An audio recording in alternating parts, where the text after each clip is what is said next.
Hello there, and we are live. See, yeah, ladies and gentlemen, and for the people who will be coming up to the show quite soon, see, it's Real Talk Premier League show, and of course, this is gonna be part of the Arsenal versus Brentford, preview. And apart from that, me and my brothers down here, we're going to chop up all things Arsenal this evening, and branch out to some other areas that are affecting the league. Of course, in the news, financial doping by Manchester City, the hike of tickets for Arsenal Football Club, and of course that Brentford match at Tottenham Hotspurs, thinking that they're going to win the league just for beating Manchester City. I can see how you two are laughing. Let's just go straight into it, yeah. Let's just go into it, yeah. See, yeah, guys. See, let's keep this Brentford stuff aside. Let's talk about Tottenham. See, these guys, they did us a favor. You know what, yeah, guys? Let me introduce this special guest that I totally forgot because I wanted to just go deep into the into the matter and hand. See, to my right, I have my very, very good friend. This guy was one of the guys that first supported me when I started my show. It was all up on Instagram, supporting me down there. Was one of the first people to subscribe to my channel. See, it's no other person than Craig Matthew. Craig Matthew, welcome to the show, my brother. Thank you. Thank you for having me. Thank you. Yeah, and I can see your Arsenal Jesse down there, man. Proper Emirates faithful. See, yeah, on the down, but not, the least.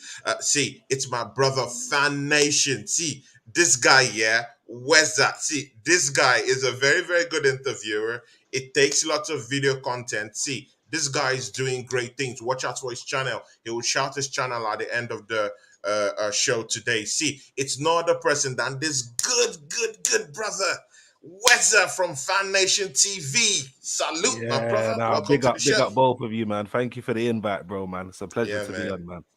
Yeah, pleasure to see two of you here. See, yeah, guys, let's get into the elephant in the room, yeah? We'll get into the Arsenal-Brentford preview matchup, but see, there's some news swirling, in town that, you know what? That Tottenham Hotspurs, after beating Manchester City, doing us a favor to save our blushes against Everton, that these guys here are thinking that they're in for the league.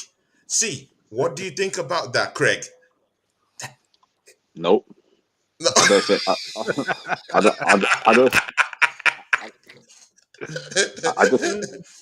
I just honestly feel like they had one good game against City doesn't make they're going to win the league because they've been very inconsistent this season. When they played us and we beat them twice, they were no show. So I know they're missing. Lloris is injured now, and they're missing who else is injured? The midfielder got injured today as well. The summer. What's his name again? The one they brought from Brighton. From Brighton, Bissouma, yeah. And mind you, we were also going for Bissouma. Guys in the chat, yeah, big up to everyone in the chat, yeah. Just like this show, and you know what, yeah, and with special guests. Continue, Craig. And I feel that they've struggled this season, and I think the manager wants out. He wanted more money in January to buy players, and he didn't really get what he wanted, to be honest. He got one player in or two players in, but I don't think he's going to be there next season, to be honest with you. I think he's going to be gone. He's going to be gone, right? You feel so, right? I feel he's going to be gone. We'll get into a chat up with this, but I first have to get my brother Wezza. What do you think? Tottenham Hotspur fans thinking that just because they beat Manchester City, put them in a spliff, at the lane at the wrong side of London, and suddenly these guys are becoming, so hard to handle. They think they can literally come back, mount a title challenge just after that matchup. What do you think, Wezza? Talk to these people. Let them hear you, bro. Well, no way. I mean, like Craig was saying, inconsistency. Conte doesn't really want to be there. I mean, when I found out that Conte was going to Spurs, I was wondering what the conversation that Conte and Levy had in the office, because we know how Levy is. He's very tight. Conte's going to want money. He wants to win things now. He doesn't want to build. He wants to come in, buy a couple players through a couple transfer windows and get going. Obviously, we've seen that hasn't happened. We beat them twice this season for the first time in a long time. We beat them That's home. how bad it is, bro. We beat them home and home because it's North London, same way. Yeah? It's not London, yeah? North London, same way. North London's red. But I mean, even with the Kane stuff, it's just like he scores an important goal, and it's the goal that we need as Arsenal fans to still be 5 points ahead. True. So they're just going to continue to live in our shadow. It's never going to change. It's never going to change, right? North London is red. But you know what, yeah? See, what's the importance of... Craig, this goes to you and also to my brother Wezza here. See, what's the importance of us losing that matchup, in the weekend against Everton? And for these guys to come in and bail us out. Like, I just felt like they should have thrown away that game somehow. Like, allowing your biggest rivals in not London to just, win that title. Like, don't you think that? Do you think they should have thrown away that game normally, or do you think, hey, we're looking for top four, let's just go at it and have a crack at it? Because they're not far away from top four, to be very sincere with you. They're in 39 points. They've played 22 games, 2 games ahead of Arsenal. Arsenal have played just 20. We'll be playing 21 when we meet Brentford this weekend. They have 39 points. They've put in a whooping 41 goals, which means they're scoring goals, despite Son not scoring goals this season. At least Harry Kane has been scoring goals for them. Holbear has taken a share in that scoring for them. See, apart from that, 39 points, close to Newcastle, who is in 40 points, just 1 point away from the top 4. It's Tottenham Hotspur going to get top 4 this season. What do you think about that, Craig? And of course, Wezza, you would join in on the act after Craig. I feel that Newcastle, to be honest with you, have done quite well this season. They kept a lot of clean sheets, and if they can continue winning matches, I think they could definitely stay there in their position. They're the best defensive team in the Premiership. Just 11 goals shipped in this season. That's big. Mostly when you're in the Premier League, right? And I feel that also that they're in the cup final as well. They play Man United in the cup final in a couple of weeks, so they got a good confidence boost as well. So, and if they get Champions League, they'll rebuild their squad even more. So I know now that Lloris is injured as well, I don't feel that Tottenham are going to do well. They'll struggle in goal. Like, their backup keeper is not as good as Lloris, so I don't think they'll do well. I think they'll struggle because they all depend on Kane. Right? I think they'll struggle because they depend on Kane to score the goals. So that's what I feel definitely. So you don't see Son coming back, getting into the scoring sheet again, Well, he did play well in the cup game the other day when in the FA Cup when Harry Kane wasn't playing, so he was scoring goals, scored 2 good goals in the game. So, but it depends. I feel that this season it seems like them two are not working well together how they used to work. Like both of them were always scoring goals, both were scoring goals, and they're all assisting each other. This season it seems like Kane's scoring all the goals, and he's and Son's kind of fallen back a bit this season, to be honest with you. So, but you never know. Yeah, you never know. Big ups to you, Mitchy boy. He says, big up Tony. BX Gunner says, yeah. Prince Fuwa TV, big up to you, man. He says, big up Tony, big show, man. And MUFC Global says, big up Tony. See, the last question for Tottenham Hotspur, because there's no need for us to waste time on these guys from that shitty club, but sometimes you just have to talk about them when they start making lots of noise. See, I had a very, very mouthy a Tottenham Hotspur fan who came here just yesterday. They call him Deji Spurs. We have a great show together, episode 19. This guy is a big talker. It talks big, it talks loud. See, would you compare the performances, Wezza, between Thomas Partey and Holbear? This guy is literally saying that Holbear is the best defensive midfielder in the league. What do you think about that? Do you think Thomas Partey is more better? And he also said that we have a one-man team because most of the games we've lost this season, or partially lost this season when he's not there, Thomas Partey, has been missing in those games against Manchester United. He hobbled off against that Everton, of course, at Goodison Park in the wrong blue side of Scousland. What do you think? Is Arsenal a one-man team? Do you reckon so? And is Albert better than Thomas Partey? What do you think, my guy Wezza? Well, first of all, we're not a one-man team. Numbers don't lie. If you look at the numbers, you've got Saka, you've got Martinelli, you've got Jesus, and you've got Nketiah, and also Odegaard. That's where most of the goals have come from this season. And I was actually saying to someone the other day that we might be one of the first teams to actually win the Premier League without a top goal scorer because we're sharing the goals as a team. In terms of the defensive midfield situation, the party, like I said, the numbers don't lie. I mean, it's all. I mean, even the Invincibles didn't have this much points at this stage. Yeah, And that is obviously Thomas Partey, Xhaka with his new role, and also Odegaard in the middle, been controlling. I mean, even against Man United and the Spurs game, they were just controlling the midfield. Zinchenko's coming in from the left, ending up on the right. They just know how to. They just get into a flow and a rhythm, and they can't be stopped. And Partey is a big part of that. We can't lie, and that's why obviously we went out and bought Jorginho, because he can't play every game. We know his injury career, what his record says, so we need somebody to come in and step up. And obviously Lokonga wasn't doing that how we needed him to do that. I don't know if you guys saw the clips from the what game was it? The clips where everyone was just telling Lokonga what to do. He's just lost. It was just lost. To do. Even Odegaard was screaming and fuming at this guy. What in God's name are you doing down there? You know, it's just shocking to see. Yeah, it's just shocking to see. I think it was the Man City game. It was the Man City game. It was the Man City game. Yeah. It was the Man City game. In the cup, he was just lost. So that's lost. I've always thought that as a very, very important part of the squad. Remember, we had Gilberto Silva there before, and all you really want guys in there to do is clean up and allow the game to go on. That's all you want. Do the dirty work. Partey does that very well, and his passing is so crispy.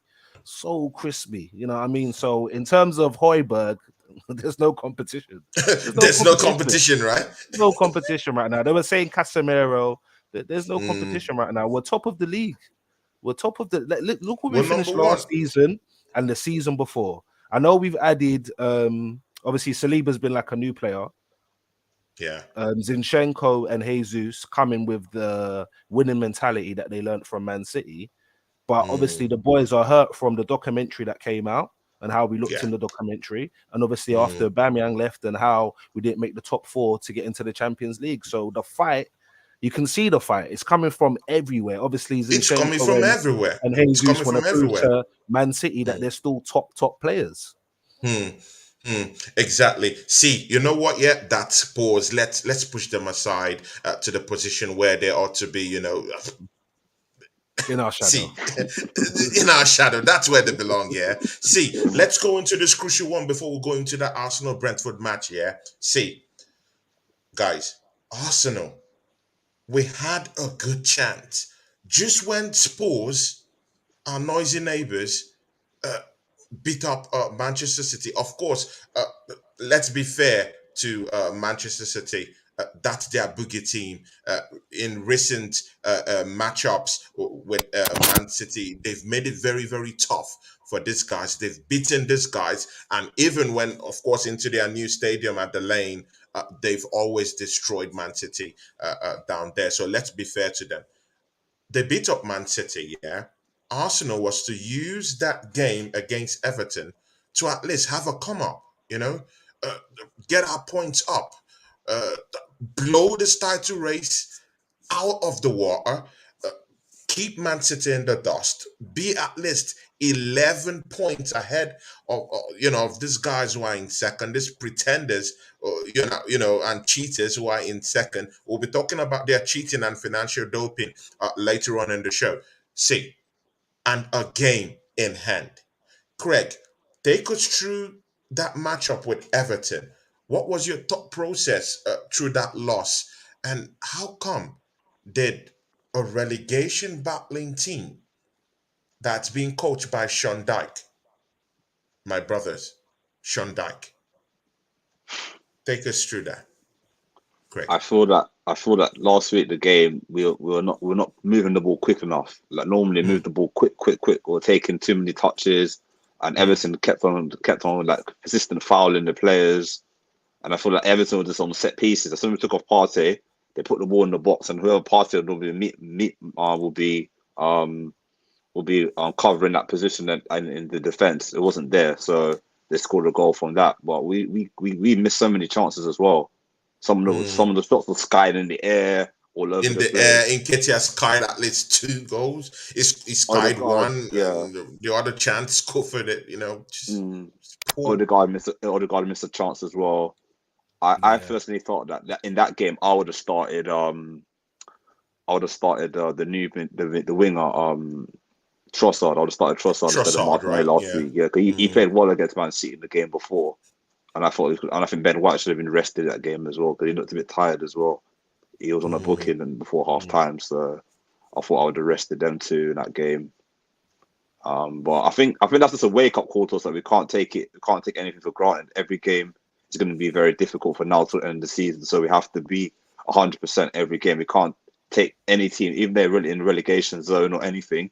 We've got to take every team with multiple respect and go out there and win the game straight away, kill the game off, and then you can make changes afterwards. So yeah. Oh, afterwards, yeah. Thanks, Greg. See, I really thought that our energy in that matchup was just too low. Well, extremely low. Yeah. See, when you have a chance against Everton, who shipped in, horrible go haul this season. Those guys are in a relegation battle, whether we like it or not. This season, it was the time that Arsenal should put their money where their mouth is. Muscle these guys. See, to be fair, we've not won in that stadium in Goodison Park since 5 years now. It's a hoodoo place to go to. I don't know why, because when they come to the Emirates, we always seem to beat these guys up for some reason.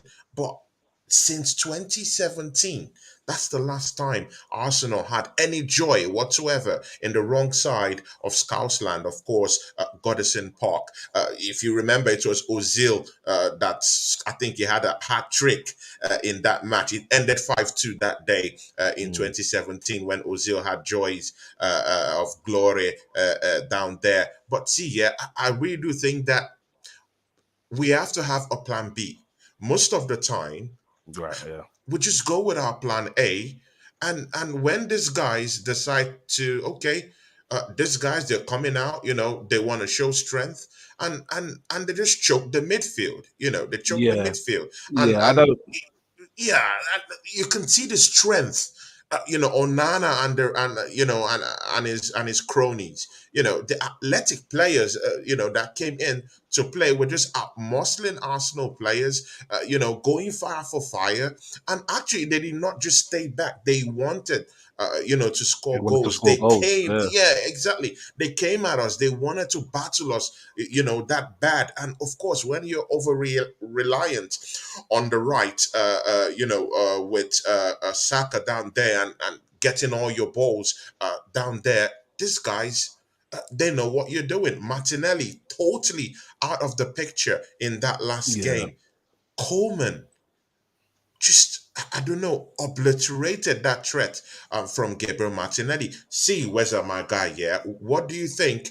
At least, what was your thought process in how we lost that match against Everton? What were you going through? What was your emotional response towards that match? And what do you think we should have done as a plan B to actually get ahead in that game?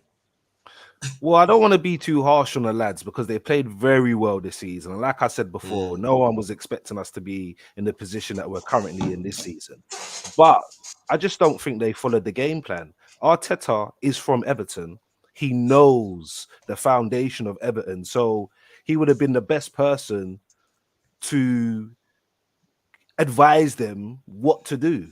And nullify every threat that they will present on the day. Yeah, and I feel that a few, last season and definitely the season before, we were showing performances like that. So it was a bit worrying to see us just get nullified. We just ran out of ideas. No one, like you said, no one know what to do. There's putting 2 guys on Saka as well. So even for me, through the week, they should have been training against that, because I think Newcastle done it to us. I think ManCity done it to us as well. So teams are going to be looking and thinking, you know what, that might be the way to go. That might Soon be as the Saka way gets to the go, ball, and that's my big fear. get 2. So we have to learn. Like you said, we have to have a plan B. So when plan A is not going well, what do we do? And just like Craig said, I wouldn't have started Martinelli because I wouldn't want to upset the chemistry that the team has by letting Trossard just come straight into the team. But at half time, I definitely would have just done a swap. Ben White, he seemed a bit off pace for a while now. So I knew he was going At to least for the see. past 2 games now, it's almost Yeah, been I knew he was going to see shocking. Tommy Yasu come on as well, and obviously just throw it up and do his thing. But yeah, it was just a bit worrying because again, at the same time, it's like Everton are bottom of the table. Okay, they got a new manager, but it's Sean Dyche. So you know what to expect. It's not like they got a new foreign manager that was coming from France or I Italy can see or Craig laughing. Spain. That You know what I mean? It's you know what you and if you just look at the goal, you had a former Burnley player cross to another former Burnley player who scored a header. Do you know what I oh, mean? It reminds me of when we used to play Bolton under Sam Allardyce back yeah, in the on the day. Sam Allardyce, You know what exactly they're gonna the same do. way. Yeah, You know what you're muscle, gonna up do. power. So yeah, and to be honest, I'm gonna be very honest. At the end of the first half, I thought, okay, they're gonna come out. You know, sometimes we're a half team, we just play one good half. So I thought we'll come out second half and we'll do our thing. But I think that is what we worry about of Arsenal. Sometimes doing our thing is not Yeah, enough. They had a solid 2 banks of 4, and they're saying, come and break us down.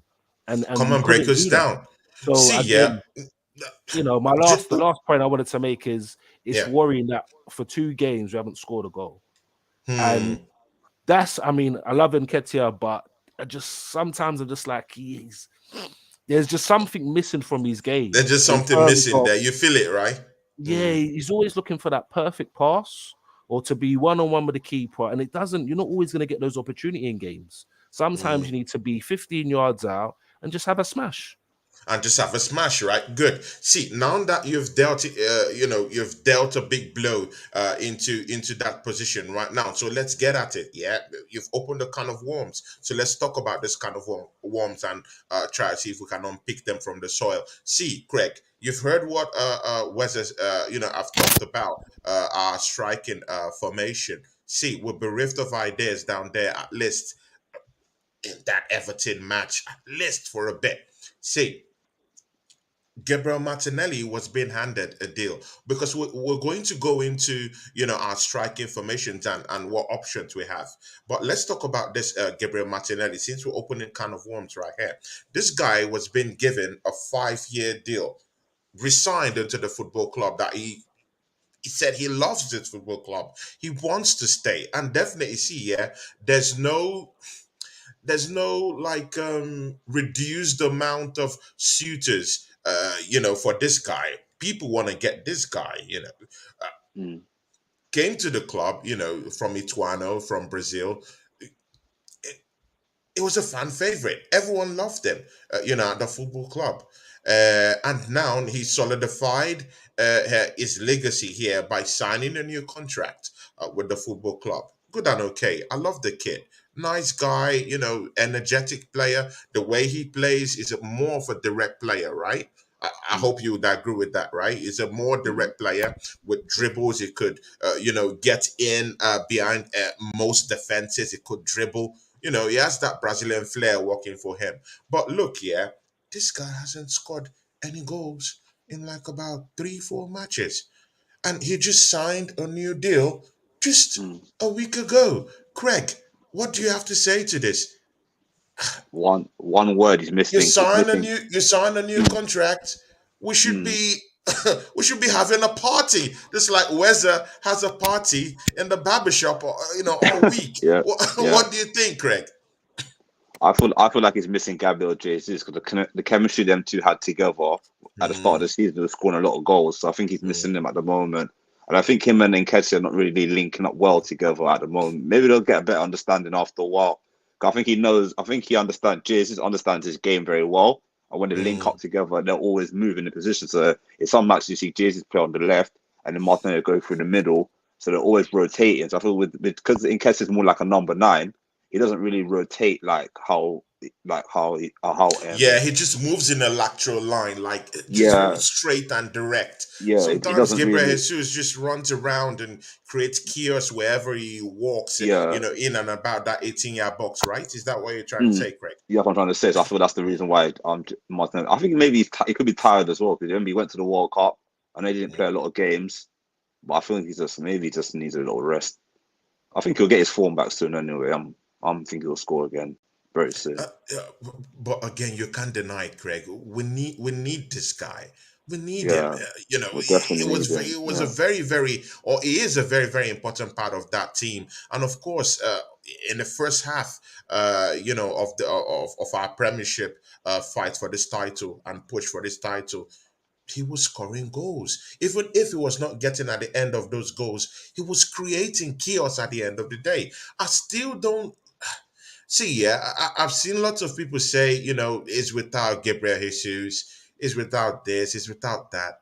But that's why you got a new deal. That's why you're a professional player.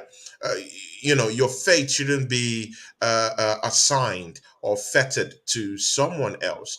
Yeah, You're being definitely. paid a Players come and salary. go.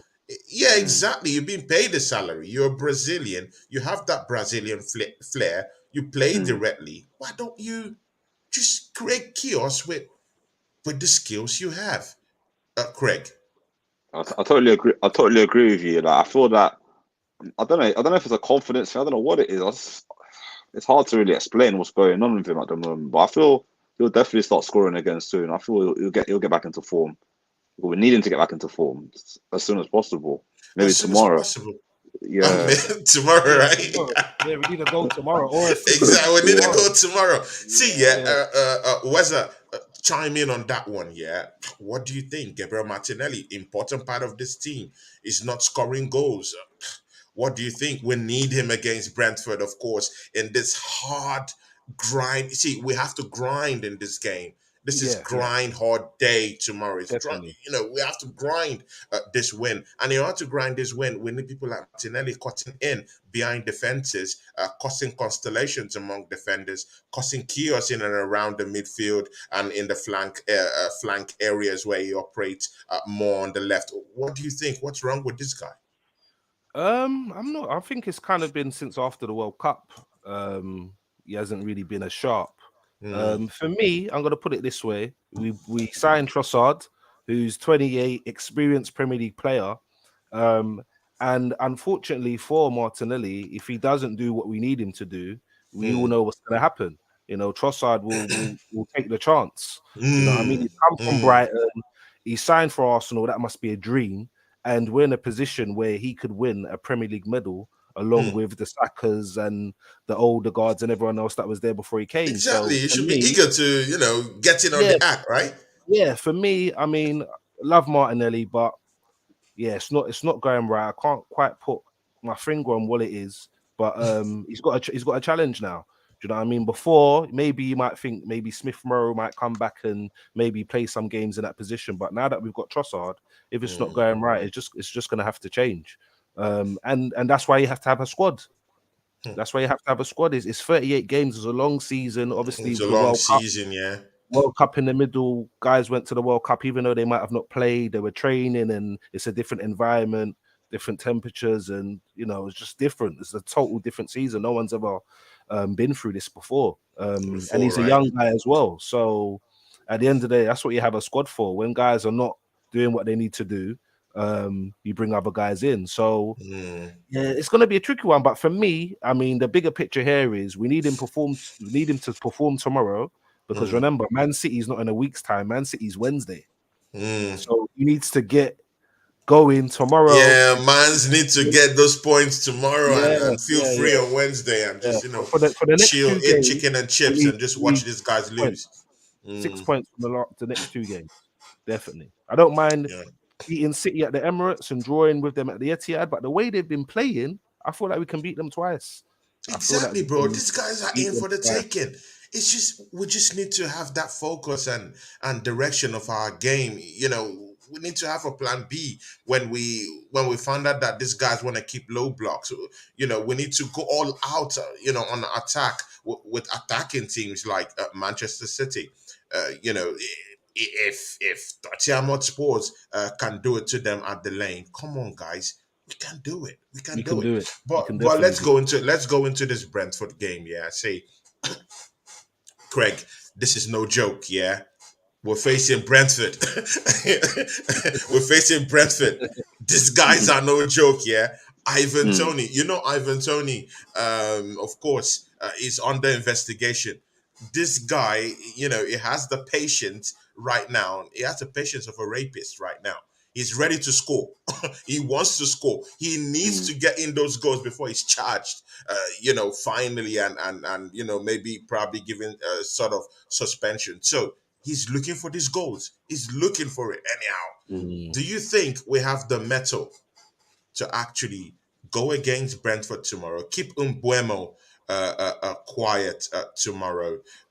Keep Ivan Tony quiet tomorrow. What do you think? What are we going to do against Brentford? What do you think about that matchup?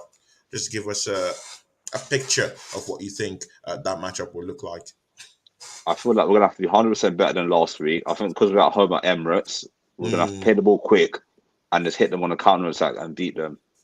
mm, I think we'll definitely win, but it's not going to be an easy game. Maybe a 3-1 or 2-1, I would say. It's not going to be an easy game, but if we played like how we played at the start of the season, mm, we beat them. We did beat them at their ground at the start of the season, 3-0 when Vieira scored that screamer.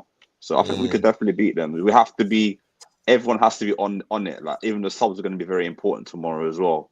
So I feel that we have to come with the right game plan, listen to what the manager says, and do everything he wants us the players to do so we can win the game. It's not going to be easy because Brentford are a good team. Yeah, They're unbeaten in a lot of matches. they beat us before. They beat us before. Yeah. Yeah, they beat us before, right? They beat us before.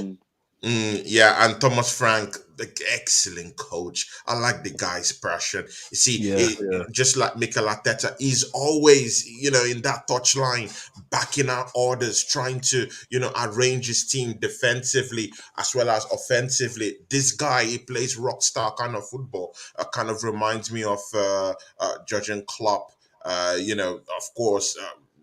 Rock style kind of football, heavy intensity kind of football, ready to gazump you and, just make life a living hell for you. But you know what? Yeah, I'll go to you, Wezza. What do you think about this matchup with Brentford? See, let me give you the record of these guys just in case you guys haven't caught the fever yet, because you need to catch the fever. Yeah, these guys are seventh in the league. Yeah, 21 games played, 35 goals scored, 28 shipped in, and you know what? Yeah, they have 33 points. See, they're almost getting to that, top Yep, five, top yep. six. They're in for that chart of European top football. four. Wezza, take us through what you think. Arsenal versus Brentford. What do you think is gonna happen on the day tomorrow? I think 3 p.m. UK time. 3 p.m. Yeah. I feel like the boys have learned the lesson from last week, Mm, especially with Tottenham beating Man City and losing the opportunity to go 8 points ahead. mm, Um, so I feel like they're feeling it. We're at home. Obviously, we've got the new design outside the stadium as well. So the fans are going mm, to be very excited. And obviously the Emirates has been a fortress this season as well. mm. If I'm right, we haven't lost there this season as well. So Yeah, yeah, it's yeah. gonna be all guns blazing. Mm, I want to throw a spanner in the works because I like Ivan Tony, and I'm actually, obviously he's got this thing coming up. I think he's gonna get a ban and probably a lengthy ban and a yeah. fine. But Mm. I mean, I think he's someone that Arsenal should possibly look at in the future because he's a goal scorer. He's a He's a goal threat. scorer. Saliba and Gabriel, they're gonna have to be on their toes tomorrow because what I like about Ivan Tony is Mm, he's kind of like Jesus in a way. He can mm, drop into midfield, link up with play. So that's already taking the defenders out of their positions and leaving yeah. gaps. So they've got to know what they're doing. I know Arteta, he's very thorough with his instructions.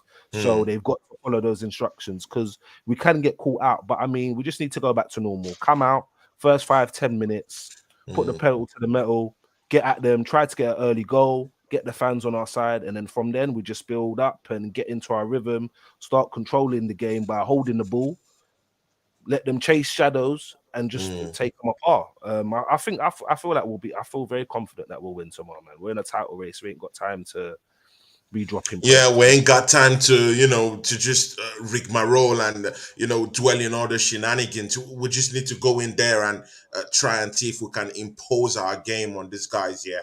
But what do you think will be the key battle for you, Craig Matthew? Where do you think, Arsenal need to watch out for? Do you think it's Brentford's midfield? Do you think we'll have problems with the defensive setup? What do you think? I think it's the midfield, the winger. The winger. Wezza and Mbuemo. Yeah, I feel like on the Shevchenko and whoever plays right back tomorrow, Ben White has to be on their toes because they're very tricky wingers. So yeah, and they got expert Burnley centre back as well, Ben Mee. yeah, that's true. That's true. So, that's true. They also have Jensen in the middle. They have Da Silva in the middle. They have Norgard in the middle too. And that trio, the way they're playing, see, these guys are seventh, in the league. They're not pushovers. They're coming to take our heads off. At the Emirates, they've done it before, not at the Emirates, back at their home. And again, I also feel like that loss that we gave to them at their home, it really left a bitter taste, in their mouth. It was kind of like the banana skin treatment we gave to them. It became sticky and and they fell off. It's just so slippery and they just fell off. I think they're coming for blood because in the first half we gave them 3 quick goals. Odegaard running the show in the middle of the park. Craig, do you see Odegaard running the show this time around at the Emirates? Of course, that's his wheelhouse, right? It's where he likes to showcase his skills, right? He does quite well at the Emirates. Do you think he will be right at home to actually punish these guys tomorrow? I think he'll be fine tomorrow. I think it's a bigger pitch, and you'll have Partey and Xhaka protecting him, so he can just go out there and do his thing. So he should be fine. I think he'll get a goal. He'll definitely get a goal or assist tomorrow. So that's what we need. We just need creativity from him. Like last week, it was very difficult for him to create last week, but at home, I'm 100% backing him. He'll do the job tomorrow. He'll do the job tomorrow. Good. See, Wizard. See, I have a special one for you. A special delight, yeah. See, I don't know. Maybe you and your fans might have to fight off on this one, but I really want to hear you because this guy now is an Arsenal player right now. I'm talking of no other person than Jorginho. Jorginho came in from Chelsea. For me, it left a bitter taste in my mouth for us getting that 31-year-old because it looks like Arsenal is slowly becoming a pension home or a secured brothers. I'm sorry, man, but we have to whip this in. It's because it's slowly becoming a pension home.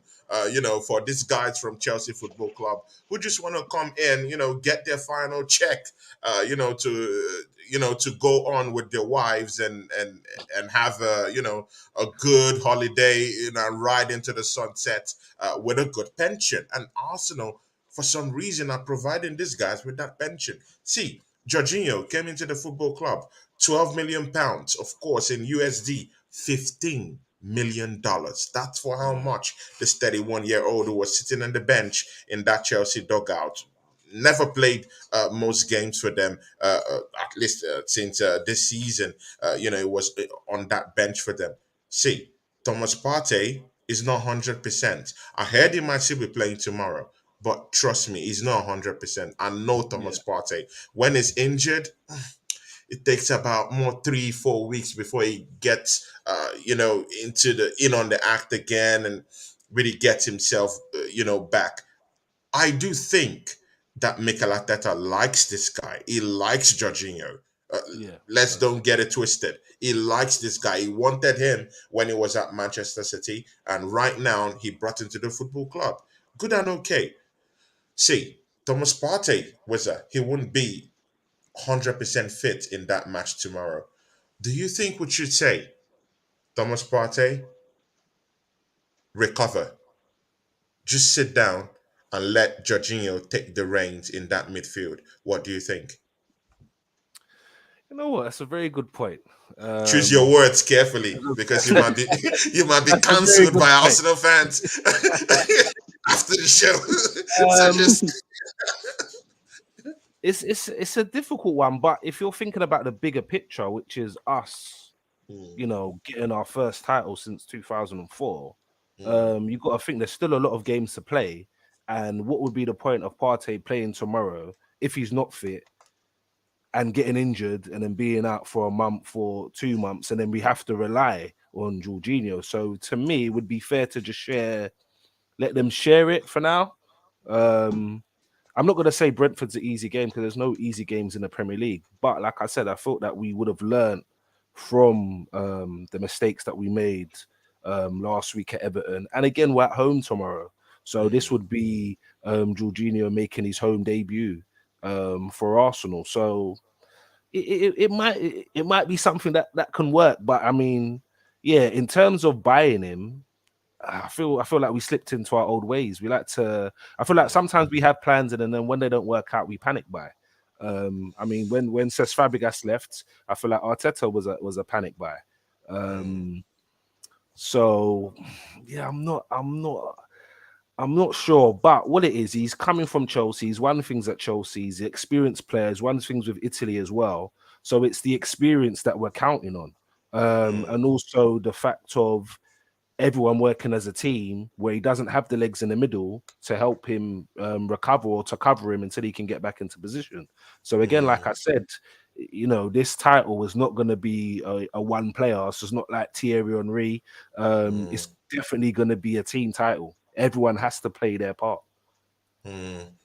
true. And See, I that's what do we get brought you. him in. That's what we brought him in for, to play That's his what we part. brought him to play his part, right? See, Yeah. Craig, I'll just ask you this: a one-off. Do you think Jorginho is a leader for you? Do you think he's a leader? I feel he's a leader. I feel he's a leader because he's got the experience. Is what as Finger said, he's won loads of big trophies, and he will help the younger players coming through in the club and help with his experience and knowledge of the game. So he will help the other players and turn them into winners, hopefully as well. Hmm. That's what you. That's every team needs winners, like experience. So we've got a young squad, so every team needs players who have been there, done it, and can show and pass the mantle on to the new players coming through. But in your own thoughts, was it a panic buy? I thought it was. I was not 100% convinced on the signing at first, but then when I looked into it now, you have to give the Arsenal player now, so you got to give him a chance. But Mm. again, we still got to understand, obviously, Chelsea, of all the players that they bought, they needed to get Mm. people off the books as well. So, I mean, we both helped each other out because, like you said, Arteta liked him from his at ManCity. So, Arteta hearing Chelsea need to release some players would have thought, well, what's going on with Jorginho? Mm. Yeah, but again, why can't we be on the back end of the good ones? Why do we have to be at the back end of the bad ones? That's my Because we're on our problem. way up, when they come up, when they come up. William was playing for these guys very well, even when he left the football club. He came into Arsenal and, man, them, yeah, he just grew pot belly and just, He had one became a good daddy, game. had a One daddy good bod game, which was the game that we played at in Fulham. I think it Arsenal was like Football Club. one of the first games of the season. One good game, which was at Fulham. At Fulham, and he shipped himself to Brazil. He came back and he's at Fulham and he's doing magic all over again. So why are we always at the back end of this horrible deals? We always get the bad ones. Of course, Lewis. Uh, it's just. mm. Yeah, yeah, It's always questionable with this yeah. Chelsea signings. That's always the big problem there. Of course, Gallus. Mm, Yeah, mm, yeah, you that was know, a tricky one. Peter Cech. Yeah, Yeah. See, we've all said, at least to all these four players. So it shows that there's just something about Chelsea players coming down to Arsenal Football Club, with their baggage sometimes. But see, Jorginho is an Arsenal player. We just give him, the benefit of the doubt. He's Yeah. like Wezza and Craig said, he's a leader. He's won things with Italy and with Chelsea Football Club. Let's just hope he does a job and come in for Thomas Partey and cover him up quite well. See, yeah. Do you think, since we're not getting goals, since we're not getting goals right now, because nketiah is not getting the goals right now that we need right now, do you think there should be a tweak again in the matchup against Brentford? Uh, do you think there should be a tweak in our front three, or do you think Martinelli should start from the bench? To give him a little bit of a reality check, uh, Yeah.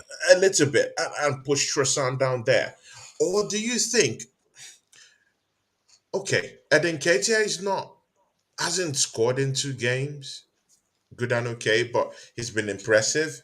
In 8 games, he's scored 5, good and okay. Should we be putting a Trossard, because a Trossard can actually play in all formations that the On striker three. formation should, Mm. in the front three, so he can play with different dimensions. Should we be tweaking that front row? What do you guys think?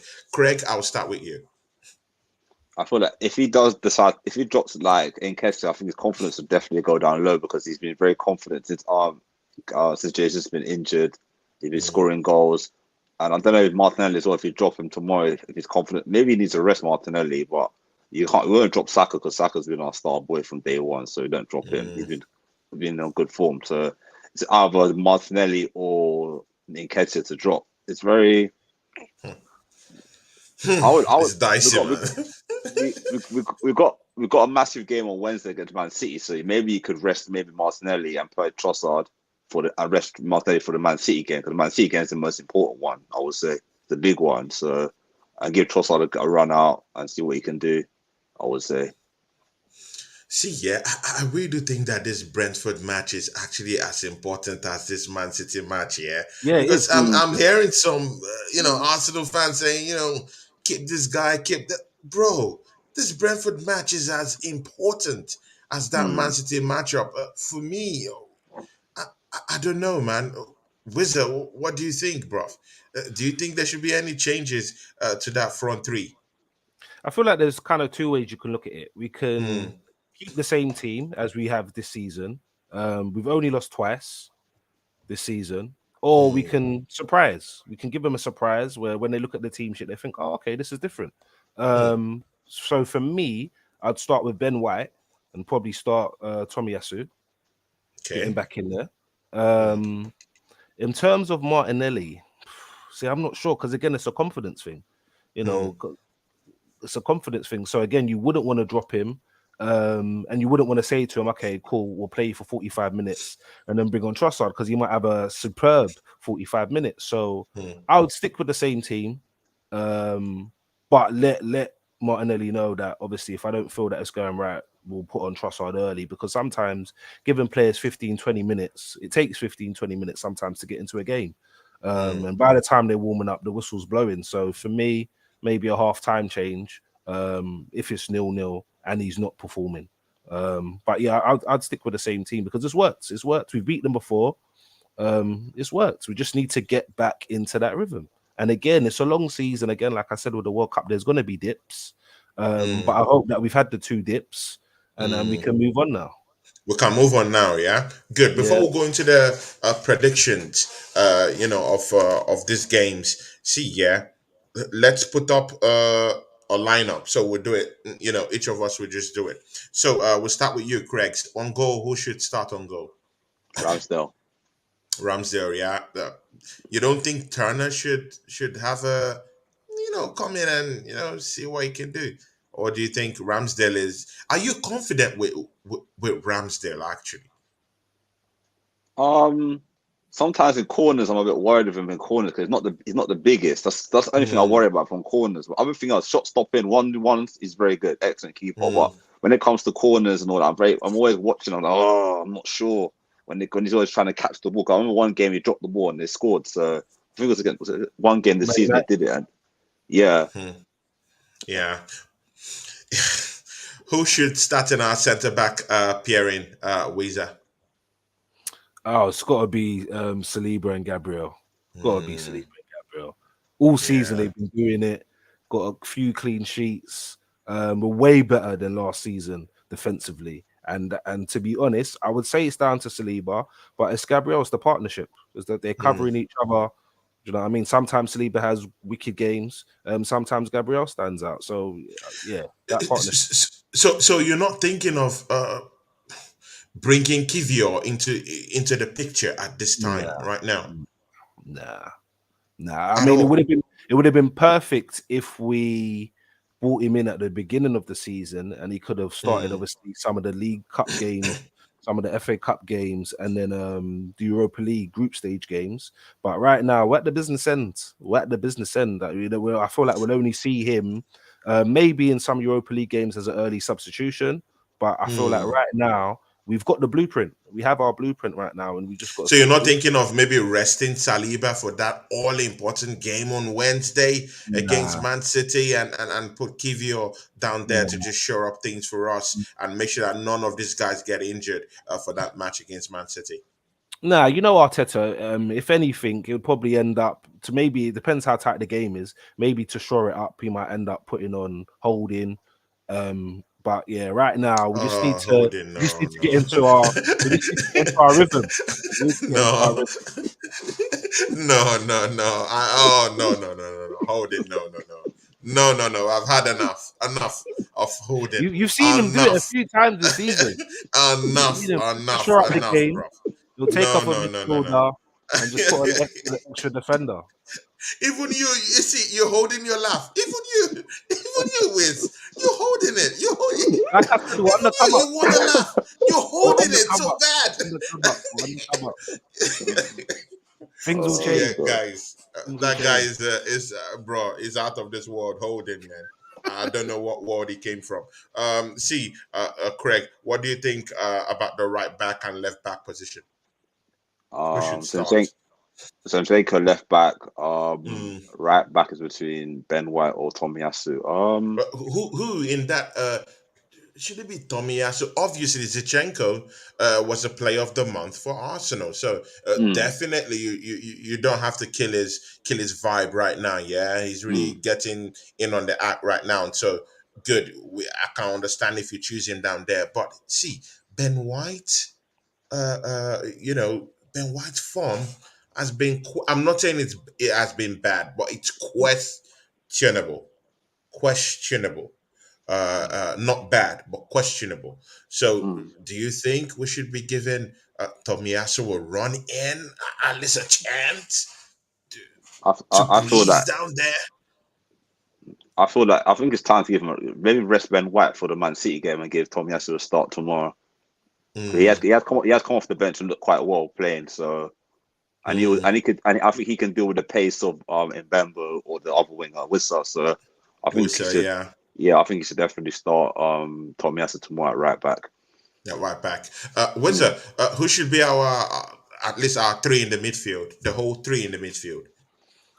So you kind of threw a span in the works because I would have said Party, but obviously if he's injured, you really want him for the Man City game because we may be able to still do a job with Jorginho in there. But I'm still going to go Partey. I'm going to say Partey. But again, that's why you have a bench, right?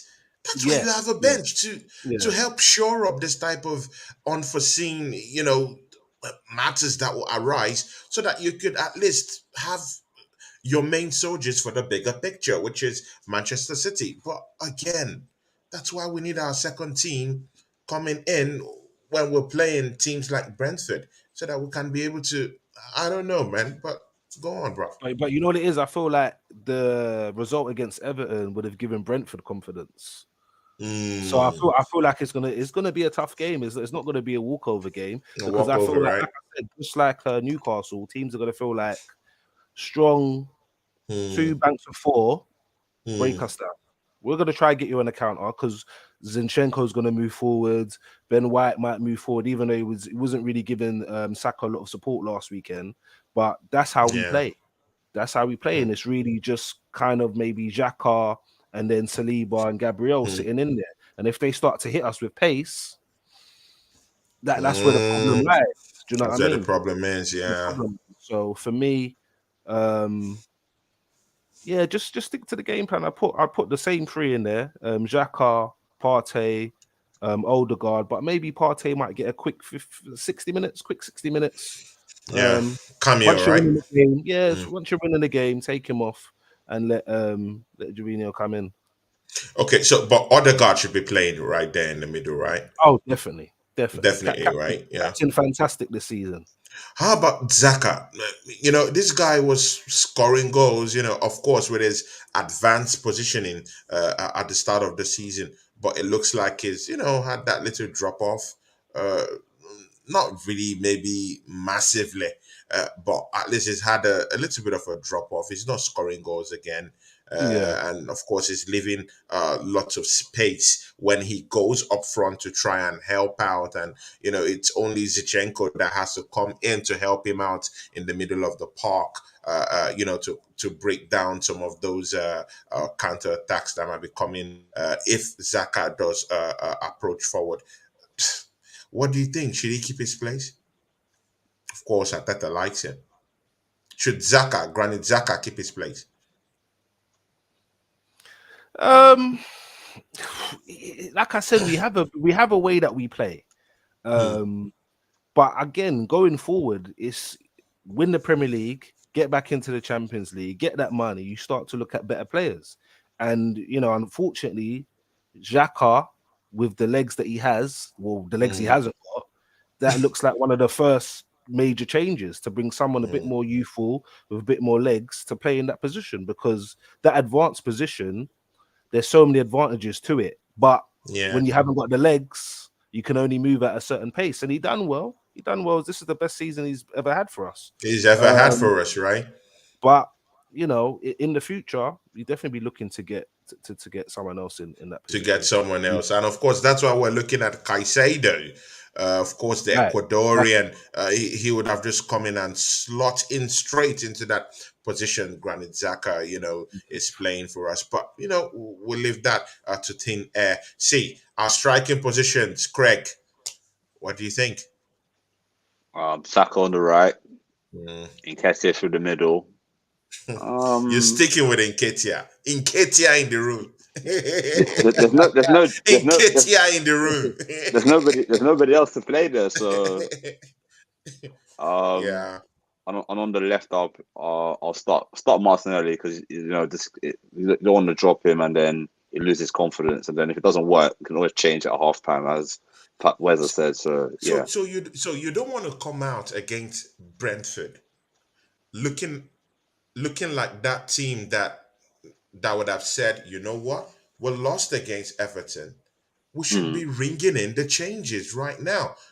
Don't you want that approach, or do you think like just keeping what you have is more necessary than having this mindset of like, you know what, we've come in, we've lost our last match, and we've ranked in the changes by bringing in a trossard, by changing the formation, or even by elevating Martinelli to that number 9 slot. Like, do you think we should keep doing the same thing over and over again? Doesn't it get boring? I think we need to make changes sooner or later. If it depends, we have to make changes if it doesn't work after a while. But I feel like because the players have done well so far this season, you don't want to change the winning team. I know we lost against Everton last week, but the players have done well so far. So that's why we've got a bench. We've got a big squad, so you can always, in the season, players' forms are going to go up and down, are going to dip. So you're going to have to make changes when changes are needed. Make changes, so, yeah. Okay, so see, Wezza, what's your prediction for that matchup? Your final prediction for that match? 2-0 coming tomorrow. 2-0. See, Wezza is doing the juju, man. He's doing the juju. He's doing the juju, man. Craig, what do you think? Your prediction for that matchup tomorrow? 3-1 Arsenal. Oh my God, you even got a more superior juju. Jesus Christ. Wow, the chest in this panel, man. The chest. Jeez. Okay. It's been a long time. It's been a long time, man. It's It's been about a time long we had time some chest. coming. Yeah, exactly. But you know what? Yeah, I think these guys are coming to. I think they're coming to take our heads off. I would just say we're escape. I think we'll escape with a 2-1 win. Yeah, Because Brentford, they are physical players. Thomas Frank, see, you can't even compare. Even this season, you can't compare Sean Dyche with Thomas Frank in any scenario at all. Yeah. This guy would stay on your neck, on that touchline. He will stay on your neck. It's always there, galvanizing these players. They want our heads, and I remember Arteta's exactly the same. The same. Well, exactly the same. Good and okay. But again, I just really think that we might just escape 2-1 winners. I think that game will be a very physical game. These guys are going to run at us. And of course, when you have that kind of poor showing against Everton, these guys will say, you know what, that's two games on the bounce. These guys haven't scored a goal. These guys, they're looking shaky. They're looking tired. Martinelli's it's not looking that good. Saka, if you choke the hell out of him, he might not, have much space. Of course, at nketiah, if you put someone down there to outmark him, he runs on a lateral line. It's very difficult. So, when they just figure your whole team out, and there's no plan B, it becomes problematic at the end of the day. See, guys, before we go, I wanted to touch on this topic. Manchester City, financial doping. See, Wezza, I would like you to take a lead on this one. What do you think? These guys, cooking up the books, man. What are these guys smoking down there, More than 115 charges have been brought, leveled on Manchester City for financial fair play breaches. Bruv, not one, not two, not three, not 10, not 20. My brother, 100. And they're even saying there's even more charges that they're even looking at that. This is just, the start of the whole, rot at that football club. What do you think? And again, what punishment do you think these guys deserve?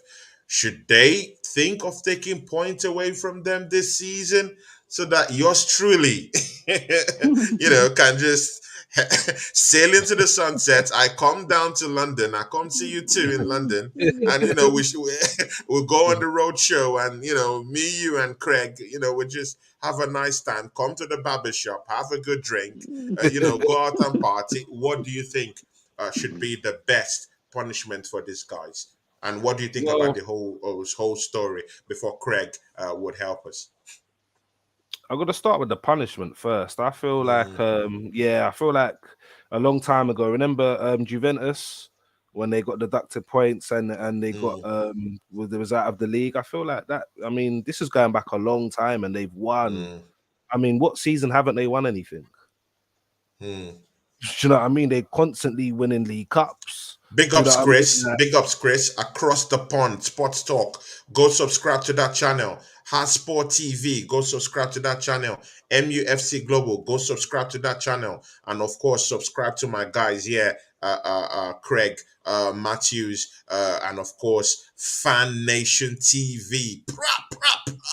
See, continue with that, with that talk, my brother. Talk. I feel like, but again, obviously, I've been watching Sky Sports News this week, and they say it's unlikely to happen this season. And to be honest, I still get a lot of stick about the FA Cup that we won during the pandemic. So I don't want anything to come between. We just want a clean win. It's down to us. A clean win, we're in pole position.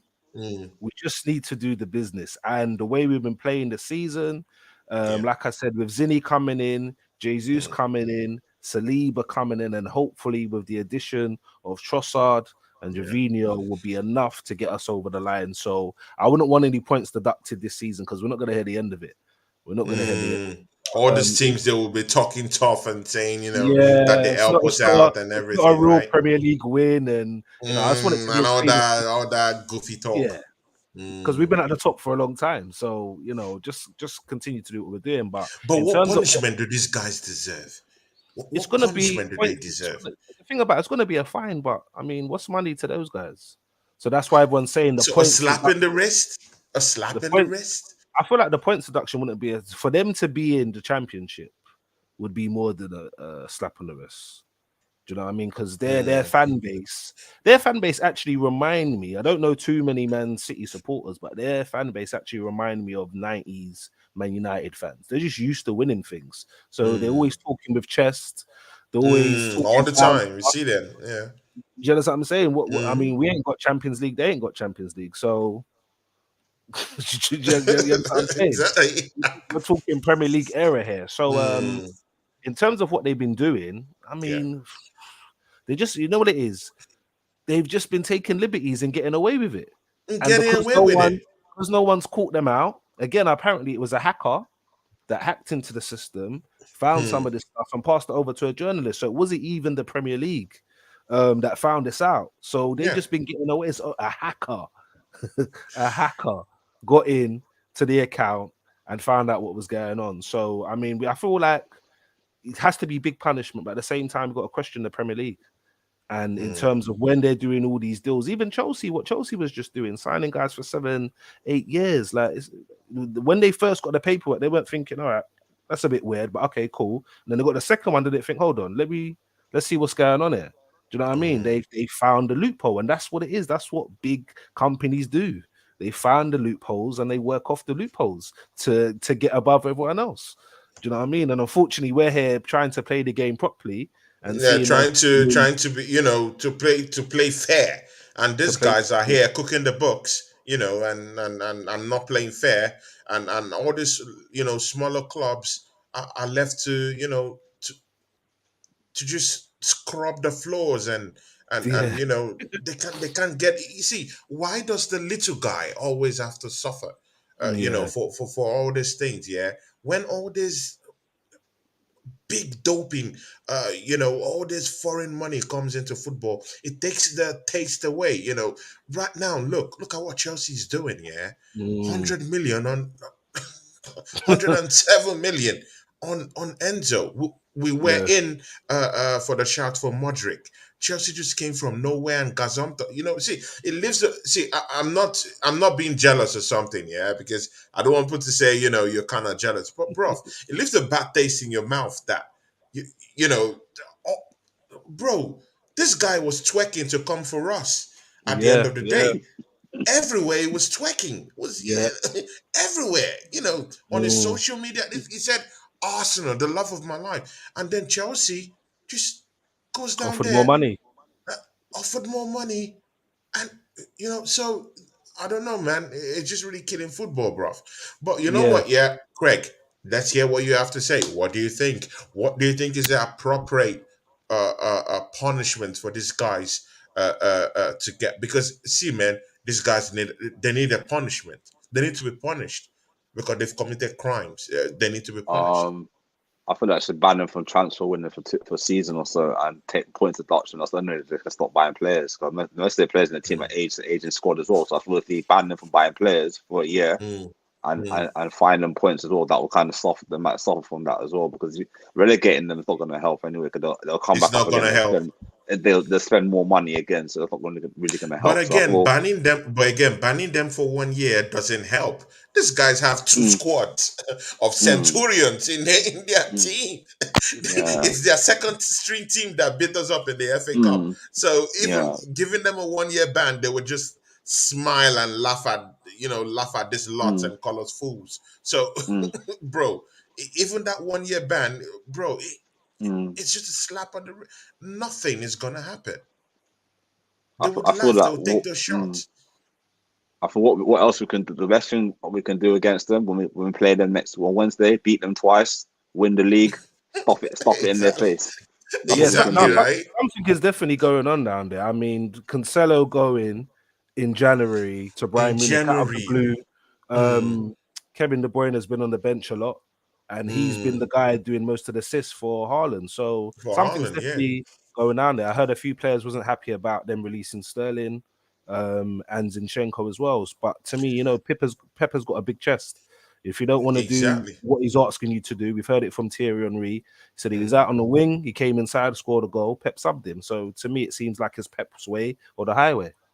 Or the highway, yeah. And even guys, Haaland. I heard that Haaland has a big problem, a big bust up with Pep Guardiola. But you know what, this guy in those leaked papers or something, can you believe that this guy is earning about $1 million per week. That's what this guy's earning. All those papers you're seeing, like the official stuff you're hearing, 800, 600, it's lies. This guy's being paid up to nearly 1 million in other shadow, like backyard ways. There's all like the way they made it, they did other contracts, you know, other other allowances for him to be able to earn that amount of money up to 1 million. And while they're cooking the book saying that he's being paid maybe maybe half a million or something like that, but in essence he's earning up to nearly 1 million. And the shadow companies these guys are creating, the sponsorship deals they're getting, see, how can you under 7-8 years be one of the biggest teams in the Premiership, having bigger sponsorship deals than Manchester United? That's a global brand. Come on, bro. What are those guys smoking down there? How can bro, it's true, man. These guys, it's not that they've won lots of Champions League, right? These guys are just winning, the Premiership in their own right. That's a good way. But come on, man. The sponsorship deals you guys are getting are for shadow companies, that don't have no workers. It has no traces. It's just some money that was just just appeared from somewhere, that dates back to a company, and the company they don't do anything. It's just registered, but money is going in through that company. All this bro, they're not playing Yeah. fair. But maybe we're seeing the karma of it on the pitch, because obviously Haaland, I mean, that was a big buy, and they've had to change the way that they play. They have to. Haaland makes a move. I can see the move, and everyone's just turning the other way, and it's not working right now. It's not working right now. not. But Craig, Man City, see, do you really think that, of course, because this guy came in for big money, he came in, he started scoring goals. He has up to at least 25 goals this season, He's a monster, he's a robot, right? Good and okay, we give that to them. But see, he's changed the way these guys are playing their game, right? Usually the Man City we usually know their wingers are in on the act, they're scoring goals, midfielders are scoring goals, even defenders are heading in goals. But right now those goals, across those multiple areas have dried up this season. Kevin De Bruyne is not seeing those goals. Rodri isn't seeing the back of the net quite well. Foden is a very, very big one. Those goals have dried up all of a sudden. And it seems like they're so bereft of ideas that they're always looking for Haaland on the pitch whenever they need goals. And whenever this guy is not on his A game, they settle for a draw, or they cannot lose the game, like what you saw at Hart Lane. See, Craig, what do you think about Manchester City's gameplay this season? I feel like they depend on Haaland to score the goals, and they won the league last season without a recognised striker. Even when Jesus was there, Jesus is not really playing up front; he's playing more out wide. So this season, they're depending on Haaland to score, and they're not really creating enough chances for him to score. Recently, they stopped creating for him to score. Like De Bruyne being dropped last week, and Gundogan being dropped as well. I was a bit surprised when I saw the lineup against Tottenham when they were both on the bench, and when they came on, they didn't do anything. They looked they didn't look happy them being as a sub, and even Bernardo Silva's kind of dropped off the season as well. A lot of their players are kind of dropped off. So I think he wanted to leave, innit? Bernardo wanted to. Yeah. Even Bernardo wanted to leave. They're in a commotion. They're in a big problem down there. There's a mutiny going on down there, and Pep Guardiola is struggling to. Of course, he has a big character. He's a big guy. Even if he has a small body, he's a very, very big character. But again, it takes more than a big character to keep that team where it is, because you're a team filled with winners. And when Kevin De Bruyne is on the bench, it's a big problem. It's a Massive big problem. problem. Yeah. Massive. But you, what do you think about their gameplay this season, Wezza? Yeah, I mean they've had to change. You can see how they're struggling because they've had a way that they've been playing for several years, and this season because of one player, Hmm. they've had to change that. So you can see why everyone's thinking, you know what? Why are we doing this? Why don't he come and adjust to what we're doing? But Yeah. Haaland has a certain way he plays. When you see Mahrez get the ball out on the right, what do you see Haaland do? Make his way to the back post because he wants a ball delivered in. Then you see him pass it in to somebody else, and it's just not. They're not moving the ball quick enough. Quick There's no enough. rhythm. There's no pattern. They're trying to play the old way with a striker that doesn't play that way. So, and you can see it. They've lost a few games already. I mean, even Tottenham beating them. Tottenham should have beat them when they lost 4-2. There was 2-0 Or up. two. Yeah, You know what I'm saying? exactly. They were 2-0 up, and they made Man City get back into the game. So, and that's why I believe that this year is our year, because Man City right now are the team closest to us, even though I feel like it will come down to us and Man United. But yeah, Man City, they're just not the same. And They're like I not said, just the same. to Yeah, let, exactly. to let You feel it. Sterling, You feel it. yeah, Sterling, Zinchenko, Jesus going one season, then in January that Cancelo go, like, that's crazy. That's crazy. That's crazy. But Yeah, again, massive exodus that from that shows you team. that shows you Pep's chest. That's how big Pep's chest is. He's like, whoever you are, Exactly. you can go. I'm still You gonna can win. go. I'm still I'm gonna still gonna win. win. That's the But confidence. But that chest, it will burst. Trust me, it it will will burst. burst. And See, we yeah, feel guys, yeah. let's shout out our channels. You know what? Yeah, I'm really thinking. I like this vibe between us. I think we'll turn this into a show, guys. I think we have to turn this into a show. I definitely. love the energy. This might be a new show on my channel. If three of us can just stock it up, and we just come in, week in, week out, and see if we could, tweak the algorithm a little bit, and get something going on, So, yeah, but we'll talk about it, off stage. See, yeah, Wizard, shout out your channel, my guy. Big ups to you, my Yeah, guy. Big yeah. ups. Big up, big up, big up, man. So, guys, Fan Nation TV, Instagram, and YouTube. I do a podcast from the barbershop with the lads in the barbershop. It's something different. It's something that's not out there. And yeah, man, subscribe, comment, like, and yeah, man, big up my man for this has been amazing. And like Yeah. you said, this could be something going forward in the future, man. So just Yeah, keep man. Yeah, tuning man. in, man. Sure, man. Definitely. Three of us, we have to talk about that. I really want this pack to just, come talk football, and let's see how we can, put our presence out there, and get something. Any proceeds we get, we all go on that split. See, yeah, Craig.